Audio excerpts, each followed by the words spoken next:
বিলুপ্তির পথে গ্রাম বাংলার ঐতিহ্যবাহী লাঠি খেলা। দক্ষিণ চামুরিয়া বিলুপ্তির পথে আজ ঐতিহ্যবাহী লাঠি খেলা। একসময় খুব জনপ্রিয় ছিল এই খেলা। প্রতিটি পাড়া মহল্লায় খেলোয়াড়দের দলনেতার উদ্যোগে গড়ে উঠত লাঠি খেলার দল। আর পাড়ায় পাড়ায় গ্রামে গ্রামের মধ্যে অনুষ্ঠিত হতো এই খেলা। ঢাকঢোল পিটিয়ে প্রচার করা হতো কোন গ্রামের কোন মাঠে বা কার বাড়িতে কোন সময় এই খেলা অনুষ্ঠিত হবে। নিজেদের নিত্যদিনের কাজ দ্রুত সমাপ্ত করে ছুটে যেত খেলা দেখার জন্য।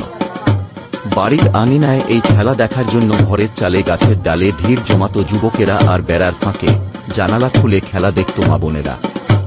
আর সেদিনের সেই কাঠের টুল আর পিঁড়ি পেরে বসে খেলা দেখত বৃদ্ধরা। দর্শকদের হাতে তালি আর মুখের জয়ধ্বনি খেলোয়াড়দের আনন্দ জোগাত। কিন্তু কালের আবর্তে আজ লাঠি খেলার সেই বিনোদন ভুলতে বসেছে দেশের মানুষ। বর্তমানে নতুন করে লাঠি খেলার কোনো সংগঠন বা দল তৈরি হচ্ছে না। কালের আবর্তে সেই লাঠি খেলার স্থান আজ দখল করে নিয়েছে ক্রিকেট, ফুটবল, ভলিবল, ব্যাডমিন্টন। তাছাড়াও অতীতের খেলার পরিবর্তে মোবাইলে চলছে পাবজি, ফ্রি ফায়ার সহ বিভিন্ন ধরনের খেলা, যেখানে ধনাঢ্য পরিবারের সদস্যরা স্থান পেলেও গ্রাম বাংলা দরিদ্র পরিবারের লোকেরা আধুনিক যুগের খেলা দেখার জন্য ছুটি যায় প্রতিবেশীদের ঘরের টিভির কাছে। কিন্তু শত বাধা বিপত্তিকে উপেক্ষা করে গ্রাম বাংলায় আজও দু একটি জায়গায় চলে অতীতের লাঠি খেলা।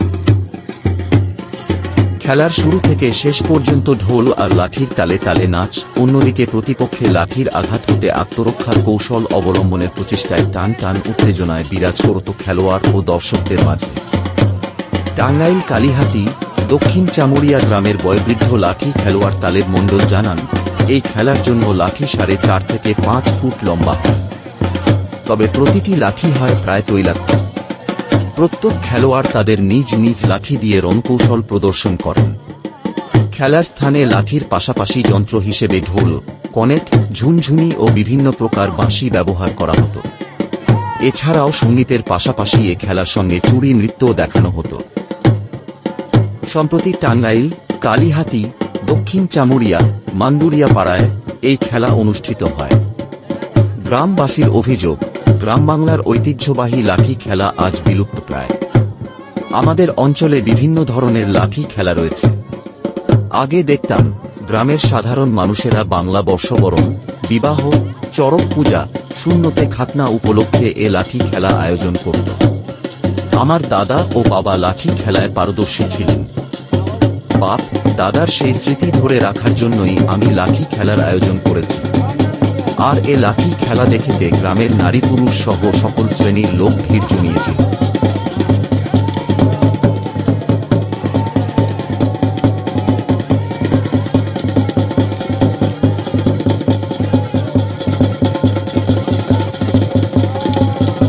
টাঙ্গাইল, কালীহাতি, দক্ষিণ চামুরিয়া গ্রামের বয়োবৃদ্ধ লাঠি খেলোয়াড় আব্দুল খালেক আটেক অতীতের স্মৃতিচারণ করে বলেন, এই লাঠি খেলা দিন দিন আড়া যাইতেছে।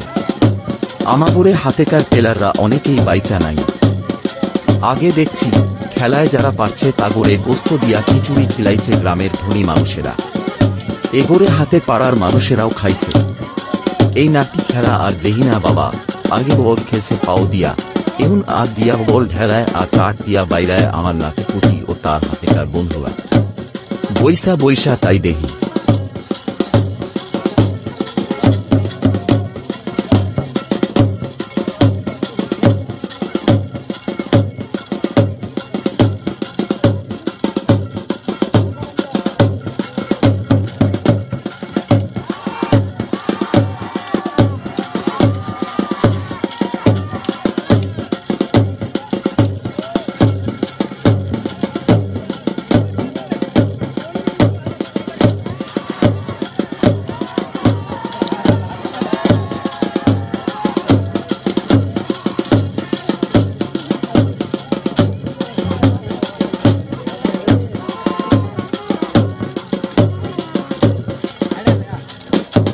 মৃত মোহাম্মদ হাফেজ উদ্দিন মুন্সির ছোট ভাই মৃত মোহাম্মদ জসিম উদ্দিন এর লাঠি খেলা দেখার জন্য দূর দূরান্ত থেকে শত বাধা বিপত্তিকে উপেক্ষা করে গ্রাম বাংলায় লাঠি খেলা দেখার জন্য আসত।